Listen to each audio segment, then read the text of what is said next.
Muy buenas tardes, cachorritos de León y todos los presentes aquí en Quito, Ecuador.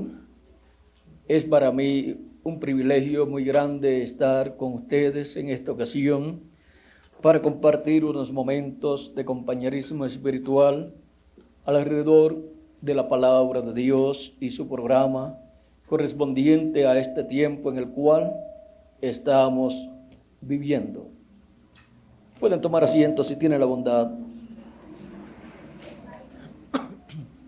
Como podemos ver a través de las noticias, el mundo está convulsionado conforme a como dijo Cristo que sería en el tiempo final, mostrando que estando nosotros en el tiempo final, las profecías correspondientes al tiempo final están cumpliéndose, las correspondientes al mundo, al reino de los gentiles, en las diferentes naciones, y también se están cumpliendo las correspondientes a la iglesia del Señor Jesucristo y las bendiciones que Cristo ha prometido para su iglesia.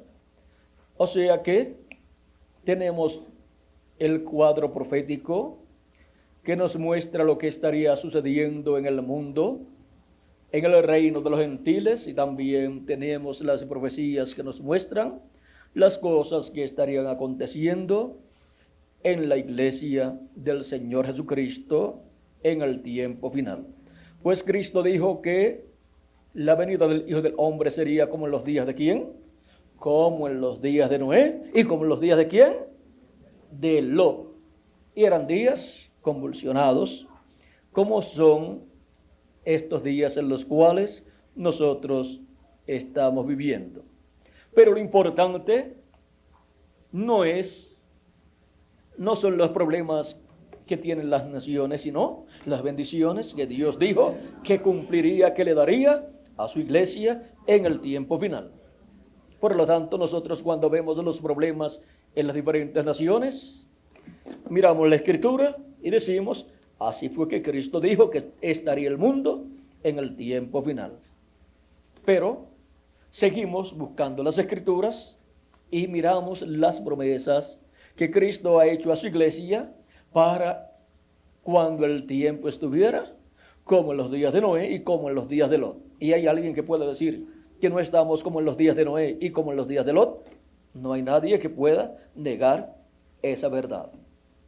Por lo tanto, las profecías correspondientes a la iglesia del Señor Jesucristo tienen que estarse cumpliendo gradualmente.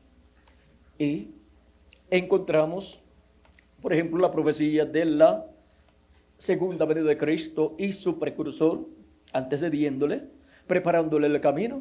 Podemos ver que ha estado cumpliéndose en este día postrero.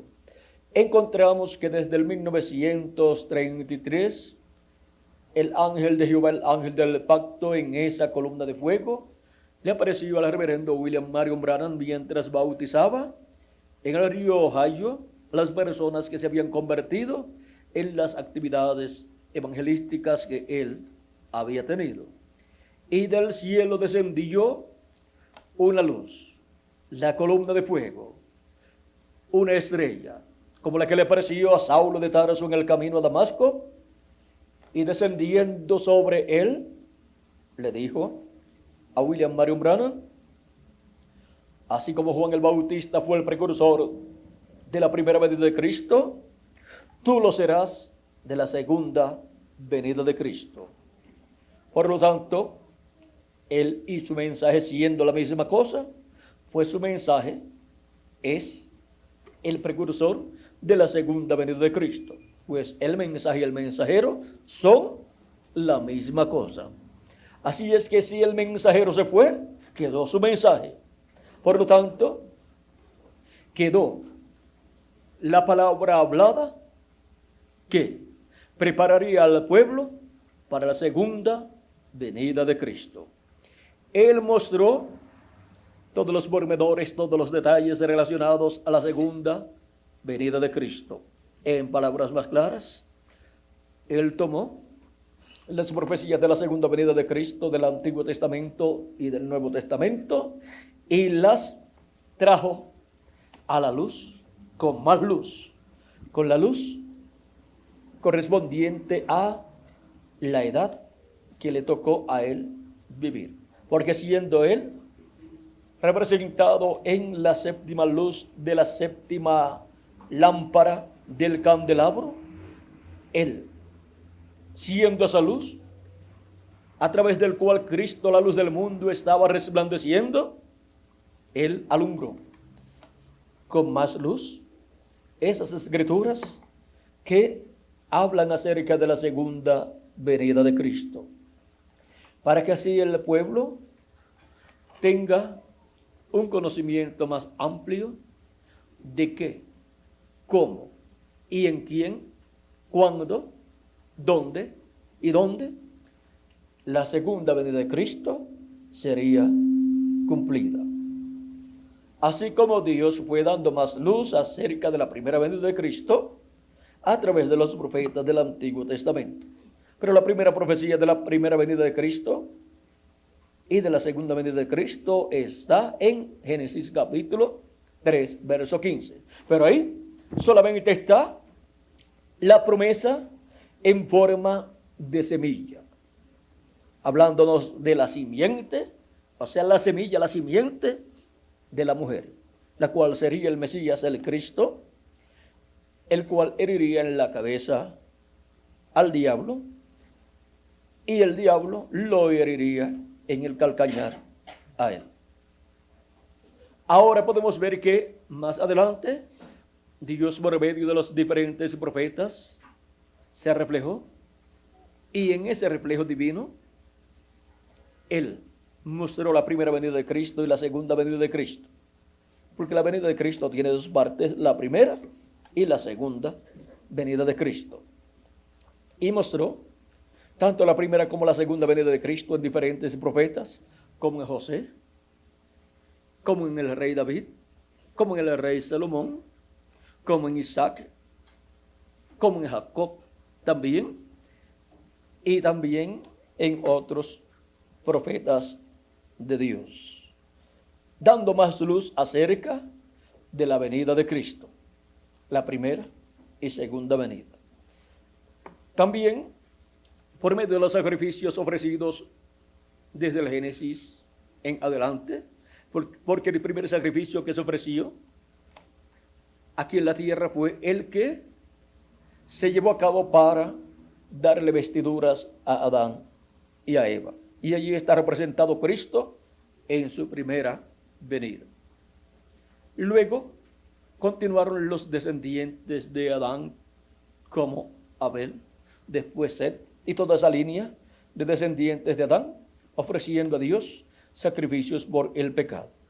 Luego Abraham, luego también Moisés, luego Abraham, Isaac, Jacob, los patriarcas, la descendencia de los patriarcas, Moisés y todo el pueblo hebreo. Y por eso en medio del pueblo hebreo se han estado ofreciendo los sacrificios durante la dispensación de la ley, que son tipo y figura de Cristo, el cual moriría en la cruz del Calvario como nuestro sacrificio por el pecado. En esos sacrificios que ofrecía el pueblo hebreo, Dios estaba dando más luz acerca de la obra redentora que el Mesías realizaría en su primera venida. Luego encontramos que por medio del profeta Isaías, Dios dijo que la Virgen concebiría y daría a luz un hijo. Y ahora, la promesa de la simiente de la mujer, o sea, del hijo de la mujer, ahora con más luz se sabe que será por medio de una mujer virgen, una joven virgen. Y luego por medio de la profecía de Miqueas, capítulo 5, donde dice que será de Belén de Judea, de donde saldrá el guiador, el que gobernará al pueblo hebreo. Allí tiene que nacer, tiene que ser de la simiente, de la descendencia del rey David. Ahora se puede ver que la simiente de la mujer vendría a través del pueblo hebreo y vendría por medio de una joven virgen del pueblo hebreo y nacería en Belén de Judea. Pero nada de eso estaba abierto a la gente que vivieron antes de Moisés. Y aún encontramos que en el tiempo de Moisés nadie sabía que sería de Belén de Judea, pero sí se sabía que sería de Judea. ¿Por qué? Porque la bendición que Jacob le echó a sus hijos, le habló a Judá acerca de Shiloh, y ya está señalando a la tribu de Judá. Pero más adelante especifica más y habla acerca de Belén de Judea por medio del profeta Miqueas y por medio del profeta Isaías también, porque habla que de Isaí Dios levantará un renuevo, un retoño. Eso es un hijo, o sea, un descendiente. Un retoño, un descendiente, vino a ser por ahí como bisnieto, no, mucho más. De Isaí, David era hijo, Salomón era nieto, y por ahí seguimos hacia Cristo, y tenemos que pasar 14 generaciones por ahí, 14 generaciones, y al pasar 14 generaciones, aparece Cristo como un descendiente del rey David, y por consiguiente, un retoño de Isaí. Y ahora, miren ustedes cómo a medida que van pasando edades y dispensaciones, Dios da más luz. Ahora, el profeta, a través del cual Dios habló, y su familia, a través, y la familia de ese profeta, no pueden decir, este otro hombre que viene a hablar acerca de la venida del Mesías, no puede tomar esto que Dios habló por medio de mi abuelo. ¿Cómo que no puede tomarlo? Si era un profeta, el próximo profeta obligatoriamente tiene que tomarlo para poder hablar acerca de la venida del Señor. De otra forma, no sería un profeta el que habló primero acerca de la venida del Señor. Porque Dios va dando más y más luz. Y cuando viene un profeta, tiene que tomar todo lo que fue hablado desde el Génesis hasta ese tiempo presente. Y entonces, Dios, por medio de ese último que viene, trae más luz y junta todo lo que dijo aquel y aquel y aquel y aquel, y muestra un cuadro claro de lo que fue prometido para ese tiempo. Ahora, cuando ese profeta hace eso, no estoy robándole la revelación, ni el primero, ni el segundo, ni el tercero, ni el cuarto, ni el quinto. Más bien eso es una vindicación de lo que aquellos dijeron era cierto. Porque cuando viene el último y toma eso que fue dicho, es honrado ese profeta anterior, y los anteriores también son honrados como verdaderos profetas de Dios. Porque el que viene a lo último reúne todo lo que fue dicho anteriormente y muestra un cuadro claro y muestra el cumplimiento de todo lo que fue dicho por los profetas anteriores. Como decía Jesús y como decían después los apóstoles. Jesús decía, esto fue lo que fue dicho por el profeta tal y por el profeta tal. Y cuando tomó la profecía de Isaías capítulo 61 y la leyó, dijo, hoy se ha cumplido esta escritura delante de ustedes. ¿Ve? Nadie podía decir, no puede tomar esa profecía de mi abuelo, de mi bisabuelo, porque le está robando esa revelación que Dios dio por medio de mi abuelo. Más bien, lo que estaba era indicando que esa revelación era correcta. Era confirmando que esa revelación era correcta. Si Cristo ignoraba las profecías que hablaban de él, de su primera venida, pues estaba ignorando al profeta a través del cual Cristo en el Espíritu Santo había hablado esas cosas. Pero Dios no ignora lo que Él ha hablado por medio de sus profetas. Más bien, lo confirma como la verdad que fue dada en aquel tiempo con la luz correspondiente a aquel tiempo. Pero cuando la luz viene en toda su plenitud, queda todo alumbrado y son juntadas todas las profecías y todas concuerdan en lo que dijo el primero con lo que dijo el segundo, el tercero y el cuarto, y todas las junta el mensajero final para mostrar el cuadro de lo que Dios está cumpliendo en ese tiempo. Así es en cuanto a las profecías de la segunda venida de Cristo, como fue en cuanto a las profecías de la primera venida de Cristo. Y así es en cuanto a cualquier otro tema de la Escritura. Así es en cuanto a cualquier doctrina de la Escritura de la cual hayan hablado los profetas del Antiguo Testamento. No se pueden ignorar las cosas que ellos dijeron. Ni tampoco se pueden ignorar las cosas que dijeron los apóstoles del Señor Jesucristo y las que dijo Jesucristo. Eso no se puede ignorar. Y tampoco lo que dijeron o lo que dijo Cristo por medio de sus apóstoles y por medio de los 7 ángeles mensajeros. Si una revelación viene, tiene que ser de acuerdo a lo que ya fue hablado por medio de los hombres que Dios usó en el pasado. No puede ser una revelación contraria, pues si no, no es una revelación de Dios. Porque la revelación de Dios va en una forma progresiva hasta que al final se llega el tiempo para el cumplimiento de ella y viene la luz en su plenitud, en donde se abre el misterio de esa promesa. Y queda dado a conocer ese misterio y su cumplimiento también. Y luego las personas dicen, ahora sí que lo puedo entender. Pues claro, antes no lo podía entender porque no estaba abierto ese misterio que había sido prometido, profetizado para el pueblo de Dios.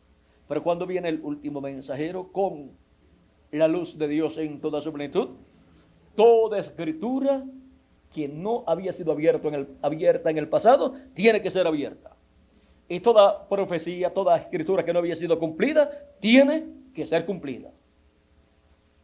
Y por medio del mensajero de ese tiempo, es que Cristo revela a su pueblo, a su iglesia, el significado de esa escritura y su cumplimiento. Y así es como toda la revelación divina viene a la iglesia del Señor Jesucristo para este día postrero. Hemos tenido 7 etapas o edades de la iglesia gentil.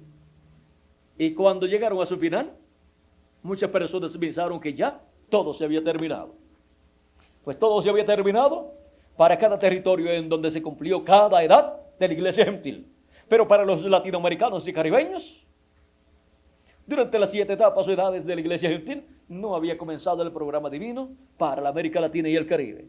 Pero cuando terminó el programa divino para las 7 edades de la iglesia gentil, comenzó el programa divino para la América Latina y el Caribe, para llamar y juntar a sus escogidos con gran voz de trompeta para colocarlos en el lugar santísimo del templo espiritual de Jesucristo, en la edad de la piedra angular y dispensación del reino. Y por eso es que el mensaje de la gran voz de trompeta, que es el mensaje de la segunda venida de Cristo, que es el mensaje del evangelio del reino, proclamando la segunda venida de Cristo como Rey de reyes y Señor de señores, como el león de la tribu de Judá y como el sol de justicia resplandeciendo, ha surgido, ¿dónde? En la América Latina y el Caribe. Porque ese es el territorio correspondiente al programa divino correspondiente al día final, al tiempo final, al día posterior al 7º milenio y a la edad de la piedra angular. Así como el lugar del templo que corresponde al oeste es el lugar santísimo. Y en la construcción del templo espiritual de Cristo, encontramos que comenzó en la tierra de Israel, el este, continuó a Asia Menor, después a Europa y después a Norteamérica, lugares correspondientes al lugar santo del templo espiritual de Cristo, el cual ha sido construido con seres humanos, con personas creyentes en Cristo, nacidos del Espíritu de Jesucristo, y por consiguiente, nacidos en el cuerpo místico de Jesucristo.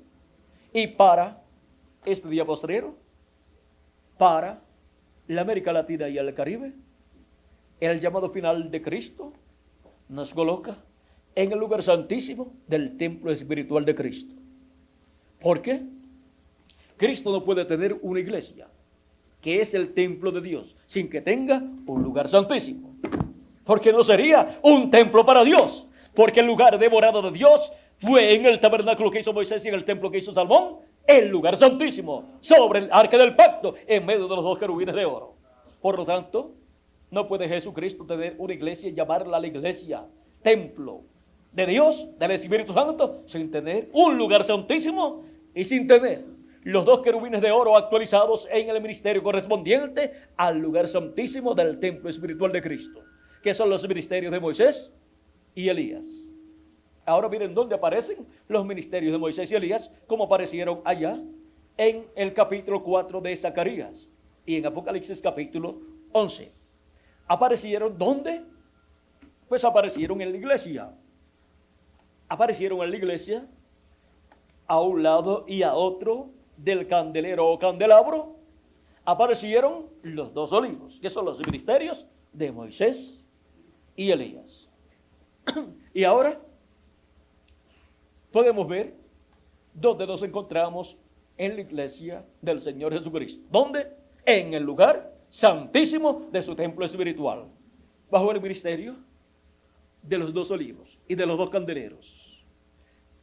Encontramos que en cada edad hubo un candelero para cada edad. Un candelero con una luz. Un mensajero con una edad, alumbrando el Espíritu Santo a través de ese mensajero en cada edad. Pero ahora miren ustedes, para el día posterior, para la edad de la piedra angular, en la edad de la piedra angular, encontramos que hay dos pueblos. Un pueblo gentil, los escogidos de entre los gentiles, la iglesia del Señor Jesucristo, donde el ministerio de los dos olivos, los ministerios de Moisés y Elías, estarán dando el mensaje del evangelio del reino, dando el mensaje de la segunda venida de Cristo, revelando el misterio de la segunda venida de Cristo como el león de la tribu de Judá. Y hay otro pueblo que es el pueblo hebreo, donde hay 144,000 hebreos que recibirán la palabra, recibirán a Cristo revelado en el día posterior, en la edad de la piedra angular y dispensación del reino. Ahí hay dos pueblos y es la única ocasión en donde habrían dos pueblos para Dios hablarle a esos dos pueblos, pueblo gentil y pueblo hebreo. La iglesia del Señor Jesucristo y los 144,000 hebreos. Y ahí podemos ver que los dos olivos y los dos candeleros estarán ahí dándole la luz correspondiente a la iglesia del Señor Jesucristo y después al pueblo hebreo en el lugar santísimo. Ahora podemos ver que es en el lugar santísimo, sobre el propiciatorio, en medio de los dos querubines de gloria, que la luz de Dios, la luz de la Chequina, resplandece en el día posterior, en la edad de la piedra angular, en el lugar santísimo del templo espiritual de Jesucristo. Por eso, en el monte de la transfiguración aparecieron también Moisés y Elías en ese lugar con Cristo. Vamos a ver en San Marcos, vamos a ver qué nos dice por aquí en el capítulo 9. Vamos a ver qué nos dice aquí. Porque, miren, allí en el lugar santísimo, en el arca del pacto, sobre el arca del pacto, sobre el propiciatorio, en medio de los dos querubines de oro estaba la Chequina, y los dos querubines de oro estaban cubiertos de la gloria de Dios, de la gloria de la Chequina. Ahora, en San Marcos, capítulo 9, vamos a ver lo que nos dice por aquí. Dice, también les dijo, de cierto os digo que hay algunos de los que están aquí que no gustarán la muerte hasta que hayan visto el reino de Dios venido con poder. 6 días después, Jesús tomó a Pedro, a Jacobo y a Juan, su hermano, y a Juan, y los llevó aparte, solos, a un monte alto, y se transfiguró delante de ellos. y sus vestidos se volvieron resplandecientes, muy blancos como la nieve, tanto que ningún lavador en la tierra los puede hacer tan blancos. Y les apareció Elías con Moisés, que hablaban con él. Entonces Pedro dijo a Jesús: Maestro, bueno es para nosotros que estemos aquí. Hagamos 3 enramadas, una para ti, otra para Moisés y otra para Elías. Porque no sabía lo que hablaba, pues estaban espantados. Entonces vino una nube que les hizo sombra, y desde la nube una voz que decía: Este es mi Hijo amado, a él oíd. Y luego, cuando miraron, no vieron más a nadie consigo, sino a Jesús solo. Y en San Lucas nos habla del mismo evento en el capítulo 9. Vamos a ver aquí. Capítulo 9, verso 26 en adelante dice: Porque el que se avergonzare de mí y de mis palabras, de este se avergonzará el Hijo del Hombre cuando venga en su gloria y en la gloria de su Padre y de sus santos ángeles. Pero os digo en verdad que hay algunos de los que están aquí que no gustarán la muerte, o sea que no verán muerte, hasta que vean el reino de Dios. Aconteció como 8 días después de estas palabras, que tomó a Pedro, a Juan y a Jacobo, y subió al monte a orar. Y entre tanto que oraba, la apariencia de su rostro se hizo otra, y su vestido blanco y resplandeciente. Y aquí 2 varones que hablaban con él, los cuales eran Moisés y Elías, quienes aparecieron rodeados de gloria. ¿Aparecieron cómo? Rodeados de gloria, y hablaban de su partida que iba Jesús a cumplir en Jerusalén. Y Pedro y los que estaban con él estaban rendidos de sueño, mas permaneciendo despiertos, vieron la gloria de Jesús y a los 2 varones que estaban con él. Y sucedió que, apartándose ellos de él, Pedro dijo a Jesús: Maestro, bueno es para nosotros que estemos aquí. Y llegamos 3 enramadas, una para ti, una para Moisés y otra para Elías, no sabiendo lo que decía. Y vino una voz desde la nube. Mientras él decía esto, vino una nube que los cubrió, y tuvieron temor al entrar en la nube. Y vino una voz desde la nube que decía: Este es mi Hijo amado, a él oíd. Y cuando cesó la voz, Jesús fue hallado solo, y ellos callaron. Y por aquellos días no dijeron nada a nadie de lo que habían visto. Ahora podemos ver que la venida del Hijo del Hombre en su reino, como fue mostrada en el monte de la transfiguración, no es para que nos quedemos aquí como Pedro y los discípulos querían hacer. Bueno, es que nos quedemos aquí. No. La venida del Hijo del Hombre con sus ángeles es para llamar, juntar y recoger a los escogidos de Dios y colocarlos en el cuerpo místico de Cristo en la edad de la piedra angular, y darle la fe, la revelación de la segunda venida de Cristo para ser raptados en este día postrero. Es para ser transformados y raptados la segunda venida de Cristo con sus ángeles para este tiempo final. Así es que ninguno vaya a decir: bueno, es que nos quedemos aquí en la tierra porque podemos hacer muchas cosas aquí en la tierra. No, es para llamar y juntar a los escogidos de Dios con esa gran voz de trompeta, y así ser preparados para nuestra transformación y para la resurrección de los muertos en Cristo, y para irnos a la cena de las bodas del Cordero. ¿Cuántos les gustaría quedarse aquí? A ninguno, ni a mí tampoco. Así es que, miren ustedes, Pedro no sabía lo que decía, pero ahora sí nosotros sabemos lo que decimos. La segunda venida de Cristo con sus ángeles es para darnos la fe, para ser transformados y raptados. O sea, darnos de la revelación de la segunda venida de Cristo con sus ángeles. Para así todos tener esa fe de rapto, de transformación y rapto en este día postrero. Para eso es que estamos nosotros aquí viviendo en la América Latina y el Caribe. Para recibir el cumplimiento del misterio más grande de todos los misterios de Dios.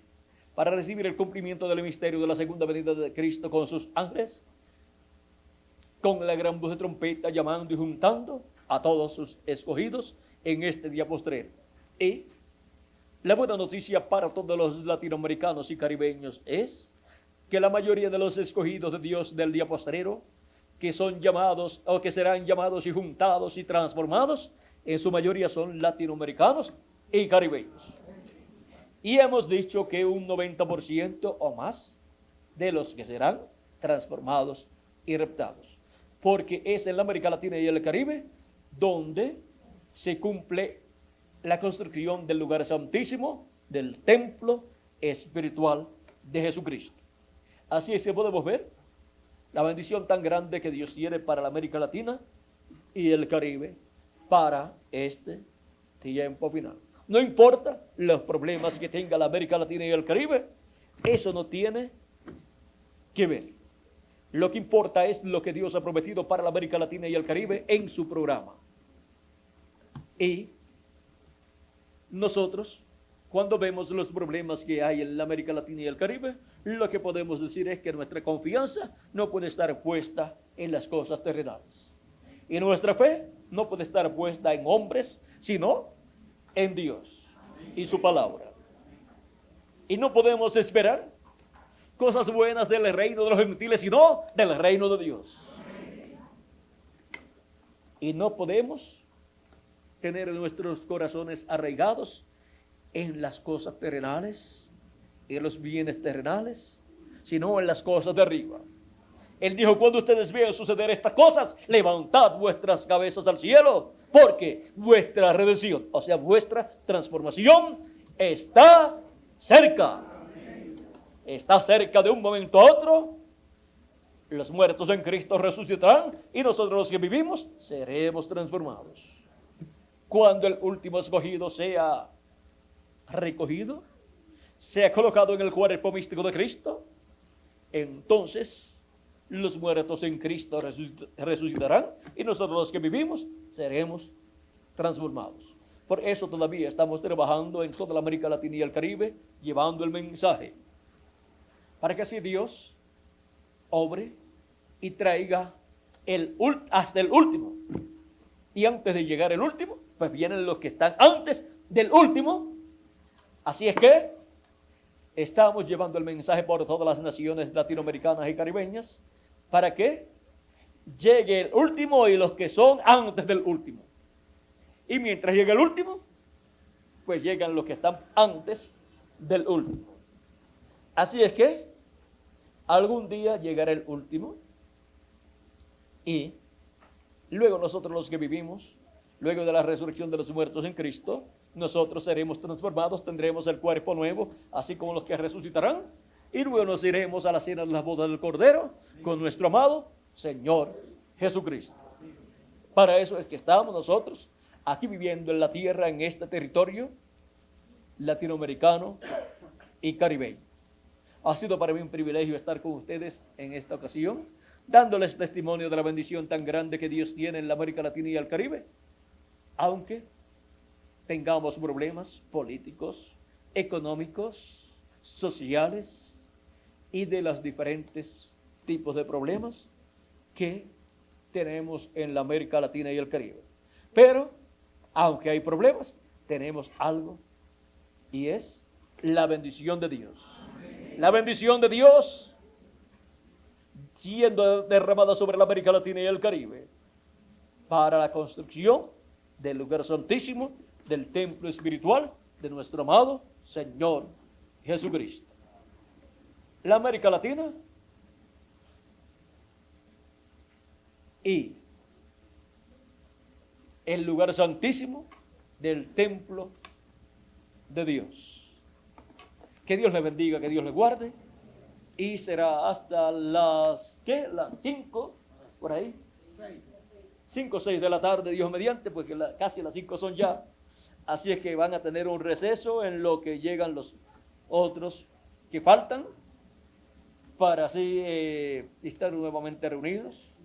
Ya esta será la actividad final o última actividad de este recorrido que tendremos aquí en el Ecuador, y esperamos grandes bendiciones para esta tarde, para así disfrutar las bendiciones de Cristo correspondientes a este tiempo final. Que Dios les bendiga y les guarde a todos.